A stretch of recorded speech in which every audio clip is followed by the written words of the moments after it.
Du lytter til Bioanalytikeren i ørerne. Oplæste artikler fra magasinet Bioanalytikeren, så du kan tage faglig fordybelse med dig på cyklen, i toget eller mellem analyserne. Artiklen, du skal høre her, hedder "Strategien blev ikke justeret i tide".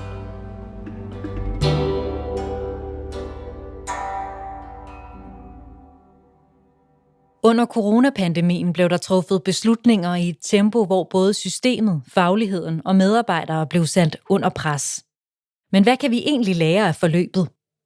I den artikel, du skal til at lytte til, zoomer vi ind på arbejdet med den nationale lærings- og evalueringsopsamling om covid-19-indsatsen fra 2020 til 2022, udarbejdet af VIVE for Folketinget. Den radikale sundhedsordfører Stinus Lindgreen har været en drivende kraft bag evalueringen og ønsket om at samle erfaringerne fra pandemien. Men rapporten rejser også spørgsmål om, hvor hurtigt strategierne faktisk blev justeret undervejs.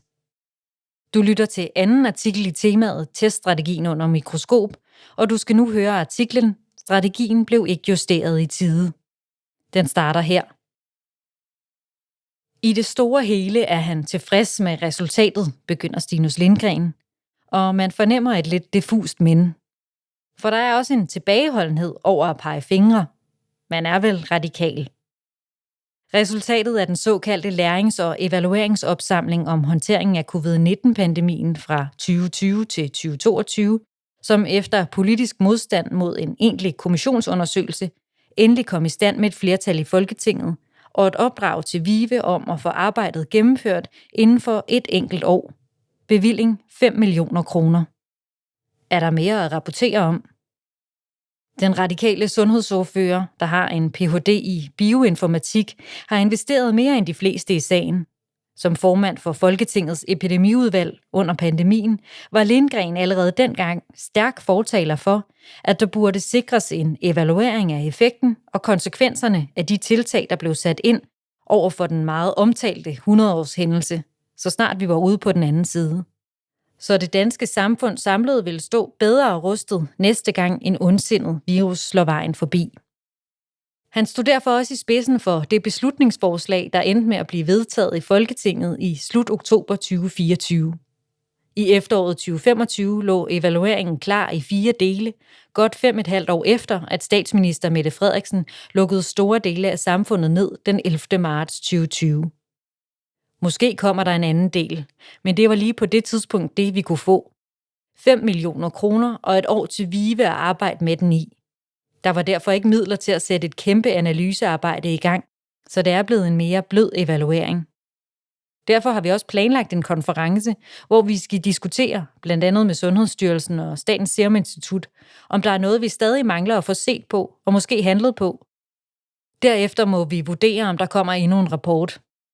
Det er jo direkte fjollet ikke at få samlet erfaringerne op, for det er som om, vi lidt for hurtigt har glemt, hvordan man fik ting gjort under pandemien. Hvor omstillingsparate vi var, og hvordan man dengang sagtens kunne finde ud af at samarbejde uden for egne siloer, siger Lindgreen. Næste gang. Programmet lå allerede klar til en konference i Landstingssalen på Christiansborg, da et folketingsvalg kom i vejen. Men det er Lindgrens klare forventning, at konferencen bliver afholdt, når normalen igen indfinder sig i det politiske Danmark. Også den radikale politiker har bidt mærke i delrapport 4 og diskussionen om et skred i proportionaliteten i teststrategien. At de mange PCR-test blev brugt som politisk styringsværktøj, frem for at have nogen egentlig klinisk relevans for de testede. Den debat var allerede i gang under pandemien. Blandt andre Jens Lundgren, professor og ekspert i infektionsmedicin, kritiserede det dengang, at der blev testet bare for at teste.